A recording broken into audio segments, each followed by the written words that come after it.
नमस्कार, news one India में आपका स्वागत है। आपके साथ मैं धर्मराज सिंह। महाराष्ट्र में अब तक 2,83,84,582 लोगों की टेस्टिंग हुई है।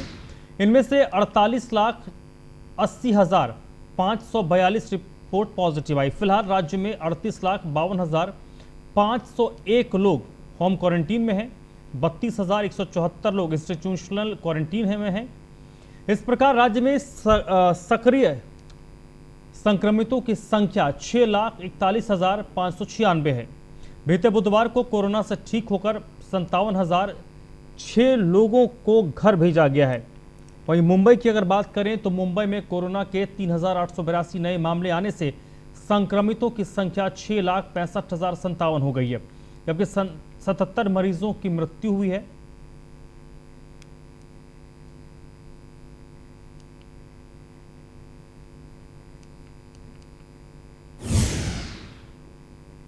मुख्यमंत्री उद्धव ठाकरे ने कोरोना से जुड़े मुद्दे पर बुधवार को जनता से संवाद किया। इस दौरान उन्होंने कहा है कि देश में कोरोना की तीसरी लहर आने की आशंका विशेषज्ञों ने जताई है। कोरोना की तीसरी लहर से सतर्क रहने की जरूरत है। ठाकरे ने कहा कि पहले तो मैं मराठा समाज को धन्यवाद देना चाहूंगा। उन्होंने निर्णय के बाद विधि व्यवस्था को अपने हाथ में नहीं लिया और प्रशासन के साथ सहयोग किया है। ठाकरे कोरोना का जिक्र करते हुए कहा कि सुप्रीम कोर्ट ने आज कोविड कंट्रोल करने में मुंबई मॉडल की तारीफ की है। ये यश जनता और प्रशासन का है। उन्होंने बताया कि राज्य में कोरोना का संक्रमण धीरे धीरे कम हो रहा है। ठाकरे ने बताया कि स्वास्थ्य सुविधाओं को बेहतर करने की पूरी कोशिश हो रही है।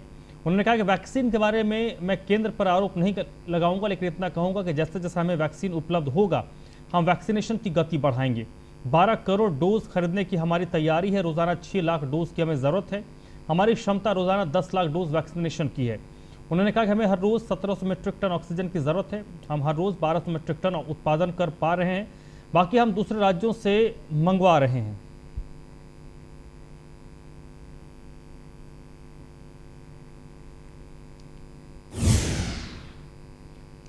मुंबई के बीकेसी सेंटर में आज सिर्फ 18 से 44 साल के लोगों को ही कोरोना की वैक्सीन लगाई जा रही है। आपको बता दें, पिछले दिनों मुंबई में वैक्सीन की कमी हो गई थी। इसकी वजह से 45 साल और उससे ऊपर की उम्र के लोगों का टीकाकरण बंद कर दिया गया था। वहीं 18 साल से ऊपर के लोगों का वैक्सीनेशन भी 5 केंद्रों पर ही किया जा रहा है। ऐसे में बीएमसी के द्वारा दी गई जानकारी के मुताबिक उन्हें 1 लाख वैक्सीन मिल गई है। अब फिर से वैक्सीनेशन शुरू कर दिया गया है।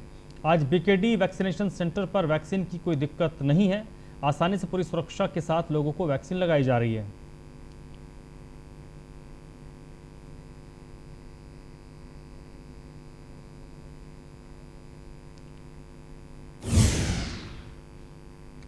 Wardha genetic life science company ने रेमडेसिविर इंजेक्शन का उत्पादन शुरू हो गया है। केंद्रीय मंत्री नितिन गडकरी ने इसका उद्घाटन किया। कोरोना संक्रमण काल में रेमडेसिविर इंजेक्शन की काफी मांग है। रेमडेसिविर के कारण कोरोना संक्रमितों के प्राण की रक्षा करने में सहायक सिद्ध होने के कारण पूरे भारत में इसकी मांग बढ़ गई है। इसको देखते हुए देश में रेमडेसिविर इंजेक्शन की कालाबाजारी भी बड़े पैमाने पर हो रही है।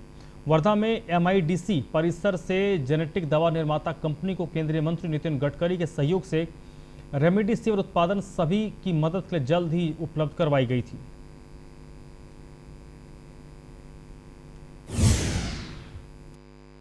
काफ़ी जगह अस्वस्थता हुई, ब्लैक मार्केट हुआ, अनेक लोगों को मिला नहीं, उनका मृत्यु हुआ। तो हम लोगों ने तय किया कि इसका विकल्प और इसका प्रोडक्शन बढ़ना चाहिए। ये पेटेंट प्रोडक्ट है, इसलिए इसकी अनुमति मिलना कठिन थी। पर इसमें हैदराबाद की जो कंपनी है हेटेरो, उन कंपनियों ने अपने लिए यहाँ लाइसेंस इनको दिया क्योंकि वो पेटेंट है।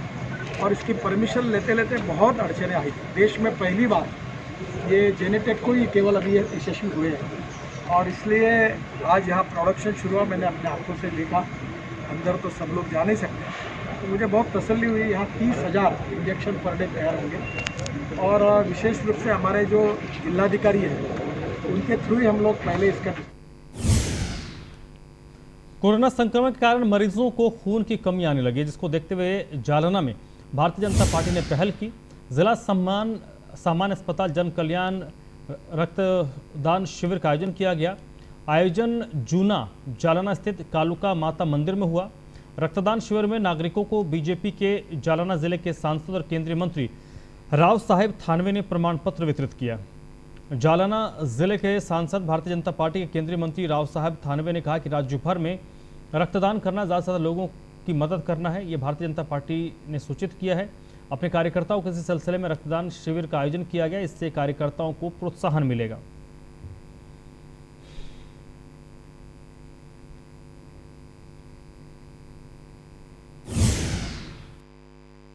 भारतीय जनता पार्टी की ओर से रक्तदान शिविर यहाँ रखा गया है।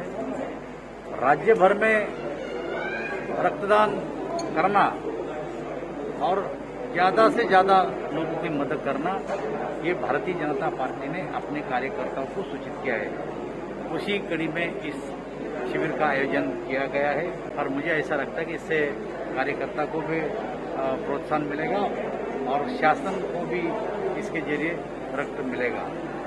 इसके बाद जो कोई लसीकरण चल रहा है जालना जिले में, उसके बारे में भी ठीक से नियोजन नहीं है।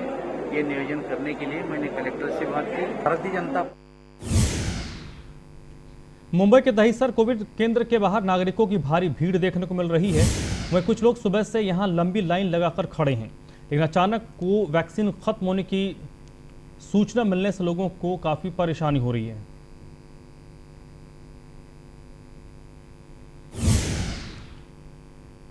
इस वक्त दहिसर जंबो कोविड सेंटर के बाहर खड़ा हुआ आप देख सकते हैं कोरोना वैक्सीन के लिए किस तरह से यहाँ पे 2 से 3 घंटे हो चुके लाइन में लोग लगे हुए हैं, जबकि यहाँ पर लोगों की सोशल डिस्टेंसिंग कोई दिख ही नहीं जा रही है।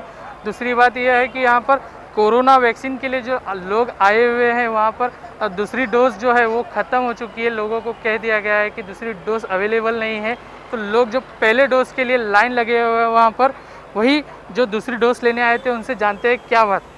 सर, आपने डोज लेने आए थे, पिछला डोज में पहला डोज बराबर 18 मार्च को लिया था। उसके बाद मैं 2 बार रिटर्न गया। आज भी मैं 7:30 बजे आया हूँ। ये देखो मेरा स्लिप। 7:30 बजे से लेके मैं 11 बजे तक यहाँ था। अभी वो लोग अनाउंसमेंट करे कि कोवैक्सीन ख़त्म हुआ, तो मैं जो अभी 3.5 घंटा वेस्टेज किया, धूप में खड़ा रह गया, वो क्या करने का आप बताइए। इससे अगर और ये जो क्यू है, इससे कोरोना नहीं बढ़ेगा क्या? देखिए आप कितना बड़ा क्यू है। कम से कम नहीं तो भी 3,500-4 हज़ार लोग क्यू में खड़े हैं और डिस्टेंसिंग कोई भी नहीं है, तो उससे क्या होएगा? वैक्सीन बाजू में रह गया, ऑटोमेटिकली कोरोना को दावत है। ये देख लीजिए आप। आपको जो वैक्सीन लेने आए थे आपको क्या कहा गया है कि वैक्सीन अवेलेबल है या नहीं?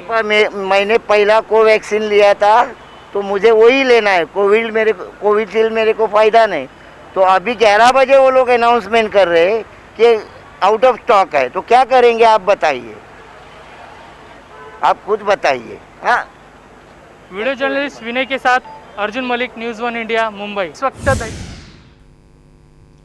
असली सामानों की नकल बनाने के लिए फेमस उल्लासनगर से एक चौंकाने वाली खबर आई है। स्वाब परीक्षण करने वाले किट की पैकिंग यहां के हर घर में हो रही है। उल्लासनगर के खेमानी क्षेत्र के कुछ लोगों ने इसे सामने लाया। जानकारी मिलते ही नगर पालिका का अधिकारी मौके पर पहुंचे और इस काम को बंद करवाया है। अब सवाल उठने लगा है कि परीक्षण की किट नकली तो नहीं है, साथ ही इन किट की सुरक्षा को लेकर भी सवाल उठ रहे हैं। पिछले 3 से 4 दिनों में यह संभव है कि 50,000 से 60,000 स्टिक पैक किए गए हैं। इससे इस किट की सुरक्षा पर भी सवाल खड़े हुए हैं।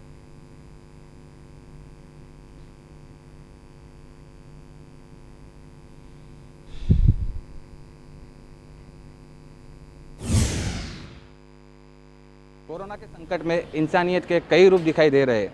एक तरफ फ्रंटलाइन वॉरियर्स जो अपनी जान जोखिम में डालकर कोरोना संक्रमितों को बचा रहे हैं, तो वही दूसरी तरफ उल्लासनगर में कोरोना की टेस्टिंग किट ही बिना किसी सुरक्षा के बच्चों के हाथों बनाने वाले ये दृश्य अपने आप में ही स्थिति बयां कर रहे हैं।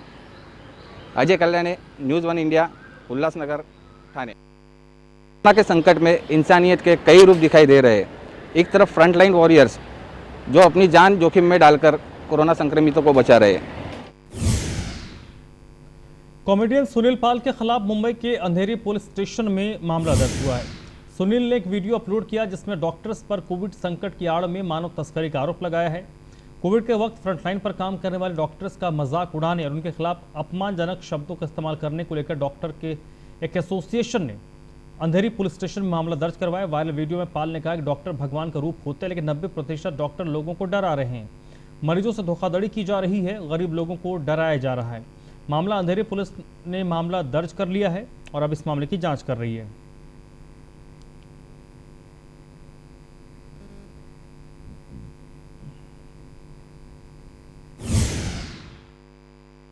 दोस्तों, मैं हूं सुनील पाल और जैसे कि आप जानते हैं कि मेरे खिलाफ एक एफआईआर हुई है अंधेरी पुलिस स्टेशन में। लोगों का ऐसा कहना है, उन लोगों का, मेडिकल स्टाफ वालों का, कि मैंने डॉक्टर्स के लिए और मेडिकल टीम के लिए कुछ भला बुरा कहा है। हालांकि मैंने सबके लिए नहीं कहा, थोड़ा बहुत कहा है, लेकिन आजू बाजू के वातावरण को देखते हुए कहा है, लेकिन सबको नहीं कहा है। आज भी मेरी नज़र में डॉक्टर जो है वो भगवान का रूप है। कहीं कुछ गड़बड़ होता है तो एक पेशा बदनाम होता है, तो आपको पता ही है। नीम हकीम खतरा है जान, या सौम्य सियासी बेईमान फिर भी मेरा देश महान, ये सारे शब्द जो है हमारे बुज़ुर्गों ने किसी न किसी वजह से ही कहे होंगे, लेकिन फिर भी मैं सबके लिए नहीं कह रहा हूँ। मेरा दिल अभी भी कहता है कि अगर कोई गलती हुई मुझसे या किसी का दिल दुखा हो तो मैं माफ़ी चाहता हूँ, क्योंकि मैं भी लोगों को हंसाता हूँ। Laughter is the best medicine. तो मेडिसिन के बारे में अपमान करने का या कुछ करने का मेरी कोई मंशा नहीं है। आप सब जियो हज़ारों साल, यही तहे से दुआ दे रहा सुनील पाल। महाराष्ट्र में कोरोना कहर के बीच शिवसेना ने कोंकण, रायगढ़, रत्नागिरी और सिंधुदुर्ग के 3 जिलों के लिए 150 ऑक्सीजन कॉन्सेंट्रेटर प्रदान किए हैं। 50 ऑक्सीजन कॉन्सेंट्रेटर उच्च और तकनीकी शिक्षा मंत्री उदय सामंत ने रायगढ़ कलेक्टर निधि चौधरी को सौंपी है। ये ऑक्सीजन कॉन्सेंट्रेटर अलीबाग में 20 और महाड, करजत और खालापुर तालुका में प्रत्येक 10 ऑक्सीजन कॉन्सेंट्रेटर वितरित किए जाएंगे। इसके अलावा रायगढ़ के लिए 50,000 मास्क और 5 मोबाइल वेंटिलेटर श्वेत फाउंडेशन द्वारा दिया गया है। इस मौके पर विधायक महेंद्र दलवी, स्वदेश फाउंडेशन के तुषार इनामदार मौजूद थे।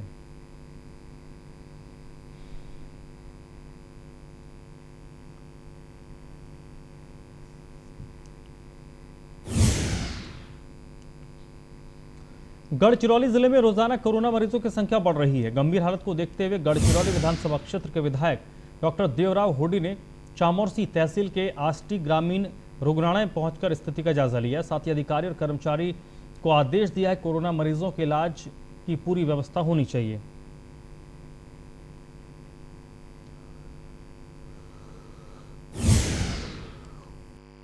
गढ़चिरौली जिले में कोरोना के पेशेंट दिन ब दिन मृत्यु में बढ़ोतरी हो रही है। आज अपने साथ में विधायक आमदार डॉक्टर देवराव जी होड़ी है। इन्होंने कोरोना का जायजा लिया है, उनसे बातचीत करते हैं, उनके बारे में क्या है। ये सही है कि गढ़चिरौली जिले में कोरोना के पेशेंट भी बढ़ते जा रहे हैं, उसके साथ साथ उनका मृत्यु का दर भी बढ़ते जा रहा है। ऐसे ही मैं आज हमारे आष्टी ग्राम पंचायत के तरफ में आया था और ग्रामीण रुग्णालय आष्टी में भी आया था, और ग्रामीण रुग्णालय के मार्फत और हमारे ग्राम पंचायत के सरपंच, उप सरपंच और हमारे सभी ग्राम पंचायत सदस्य, उन्होंने एक या आष्टी प्रॉपर में अभी तक 72 केसेस पॉजिटिव निकले हैं। 72 केसेस को ग्राम पंचायत के मार्फत में उन्होंने आइसोलेशन सेंटर शुरू किया। ग्राम पंचायत के मार्फत उनका आइसोलेशन रख रहे हैं। सर्वप्रथम उनको ग्राम पंचायत सरपंच, उप सरपंच, ग्राम पंचायत बॉडी को मैं सबसे पहले उनका अभिनंदन करता हूँ कि गढ़चिरौली जिले में पहली बार ऐसा ग्राम पंचायत में एक पॉजिटिव पेशेंट के लिए आइसोलेशन सेंटर शुरू किए हैं। वहाँ पे पूरा थर्मामीटर से जांच कर रहे हैं, SpO2 की भी जांच कर रहे हैं, और ऐसा अच्छा प्रॉपर से विदाउट गवर्नमेंट के इससे यहाँ पे इन्होंने ग्राम पंचायत आष्टी के माध्यम से शुरू किए। इसके लिए मैं आष्टी ग्राम पंचायत के सरपंच, उप सरपंच, उनके सदस्य और राकेश भाऊ बेलसरे के, उनको भी मैं बहुत बहुत अभिनंदन करता हूँ। सातारा शहर के पास पुणे बेंगलोर राष्ट्रीय राजमार्ग पर एक ऑक्सीजन का टैंकर लीक हो गया। इससे क्षेत्र में हलचल बढ़ गई। रिसाव को रोकने का प्रयास लगातार किया जा रहा था। सूचना मिलने पर पुलिस भी पहुंची। अब बता दें, कोल्हापुर की ओर जा रहा ऑक्सीजन का टैंकर तेज आवाज़ आने के कारण अचानक रुक गया। ड्राइवर ने जब नीचे उतर कर देखा तब तक रिसाव शुरू हो गया था। जानकारी के मुताबिक ओवरफ्लो होने के कारण ये घटना हुई है।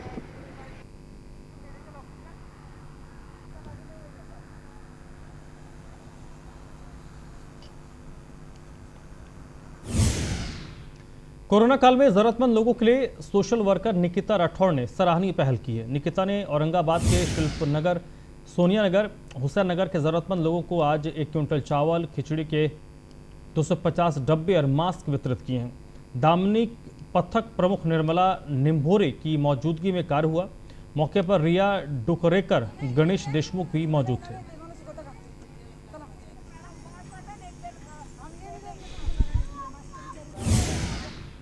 चावल वगैरह, सूखा चावल वगैरह दिया।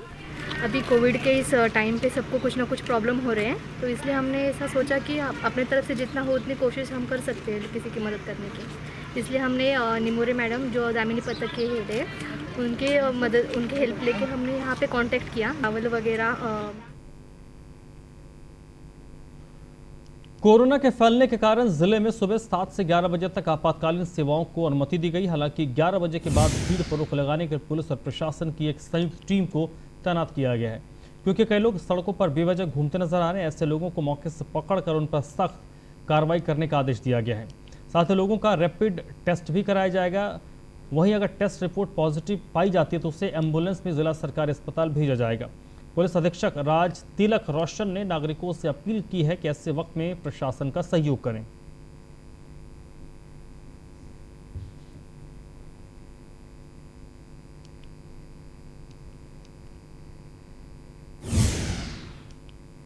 हिंगोली जिले में केंद्र शासन को कोविशील्ड की 25,000 वैक्सीन मिली और राज्य सरकार की ओर से 8,000 कोवैक्सीन उपलब्ध हो गई है। राज्य की कोवैक्सीन सिर्फ 18 से 44 साल की उम्र के लोगों को लगाने की सूचना है। वहीं केंद्र शासन की कोविशील्ड वैक्सीन 45 से ज़्यादा उम्र के लोगों को लगवाने की सूचना है। पहला और दूसरा टीका अब लगवाया जा रहा है। साथ ही बीच बीच में टीकाकरण बंद होने से लोगों में अफरा तफरी भी देखी जा रही है, के कारण सभी उम्र के नागरिक केंद्रों पर टीका लगवाना पहुंच रहे हैं। इससे केंद्र के बाहर भीड़ इकट्ठा हो रही है और सोशल डिस्टेंसिंग के नियमों की धज्जियां उड़ रही हैं।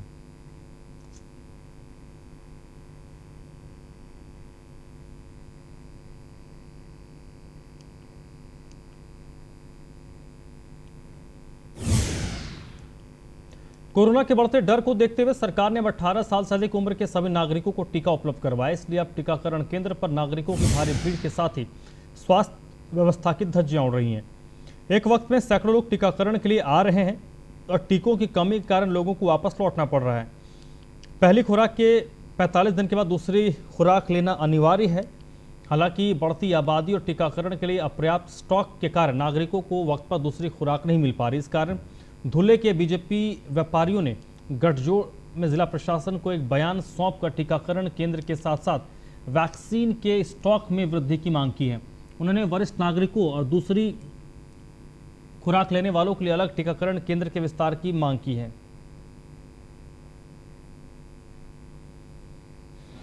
तो विशिष्ट पीरियड व्यापारी आघाड़ी धुलिया महाराष्ट्र की तरफ से आज हमने माननीय उपजिलाधिकारी श्रीमती हेमांगी पाटिल मैडम को एक निवेदन दिया है।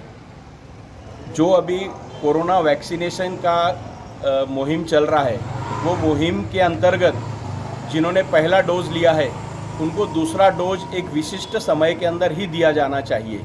मगर हो रहा ऐसा है कि उनको बाकी लोगों जिनका पहला डोज है उनके साथ में उनको खड़ा किया जा रहा है और जिनका दूसरा डोज जो समय पर मिलना चाहिए वो नहीं मिल पा रहा है। एक तो जो जिनका पहला डोज हो चुका है वो ज़्यादातर सीनियर सिटीज़न है, वो वरिष्ठ नागरिक है, ज्येष्ठ नागरिक है। उन ज्येष्ठ नागरिकों को अगर दूसरा डोज समय पर नहीं मिला तो पहला डोज का कोई भी। महाराष्ट्र के मुख्यमंत्री उद्धव ठाकरे और राज्य के स्वास्थ्य मंत्री राजेश टोपे ने राज्य के कोरोना मरीजों की संख्या बढ़ने से राज्य में 1 मई से 15 मई तक लॉकडाउन बढ़ाने का निर्णय जिले के प्रशासन को दिया है। जीवन आवश्यक वस्तु की दुकान सुबह 7 बजे से 11 बजे तक खुली रहेंगी। इसके कारण जालना शहर में बाजारों में खरीदारी करने वालों को भीड़ लगने लगी। इस कारण कोरोना संक्रमण का खतरा भी बढ़ गया है। लोग खुलेआम कोरोना नियमों का उल्लंघन भी कर रहे हैं।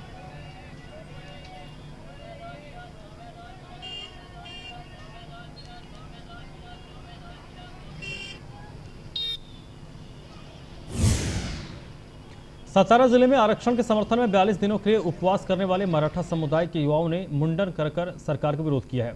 मराठा आरक्षण को रद्द करने के उच्च न्यायालय के फैसले की पृष्ठभूमि के खिलाफ आज सुबह मराठा समुदाय के युवाओं ने पाटन तहसील कार्यालय में अपना सिर मुड़वाया और सरकार के खिलाफ प्रदर्शन किया। कल के विपरीत निर्णय ने तालुका में मराठा समुदाय के बीच तीव्र आक्रोश पैदा किया है।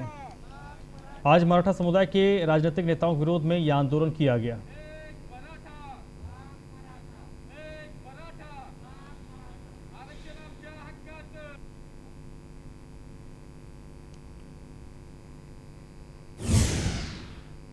भंडारा जिले में आज सुबह लगभग 5 बजे बड़े बाजार क्षेत्र के कैनरा बैंक में आग लगी। आग के कारणों का पता नहीं चल पाया है, लेकिन अनुमान लगाया जा रहा है कि शॉर्ट सर्किट के कारण आग लगी है। बता दें, मॉर्निंग वॉक के लिए निकले लोगों ने बैंक से धुआं निकलता देखा। कुछ लोगों ने अपनी सूझबूझ दिखाते हुए तत्काल विभाग को सूचित किया और सुबह करीब 6 बजे बैंक के अधिकारी मौके पर पहुंचे और इस आग पर काबू पाने के लिए तत्काल फायर ब्रिगेड को बुलाया गया। राहत वाली बात यह है किसी को तरह के यहाँ पर जनहानि नहीं हुई है।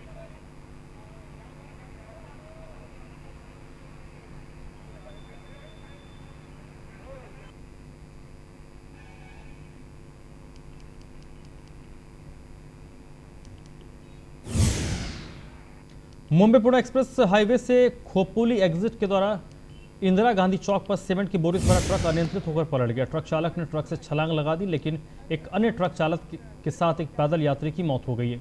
हादसे में क्लीनर सुरक्षित बच गया है। सड़क पर सीमेंट की बोरियों के गिरने से पुणे से मुंबई जाने वाली पुराने मुंबई पुणे राजमार्ग पर यातायात कुछ वक्त के लिए बाधित हुआ। स्थानीय लोगों की मदद से पुलिस और IRB सड़क को साफ करने में जुट गई।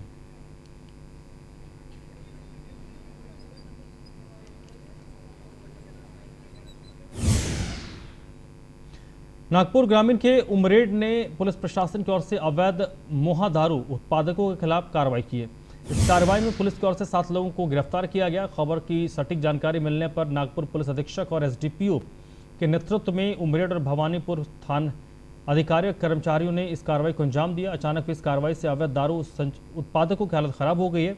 पुलिस को देखकर कोई बचने का इंतजाम नहीं लगा। इस कार्रवाई में 61 ड्रम के साथ 6200 लीटर मोहफुल साडवा, 73 लीटर गावथी दारू के साथ कुल मिलाकर पुलिस ने 9 लाख रुपए की दारू को मौके पर नष्ट किया है।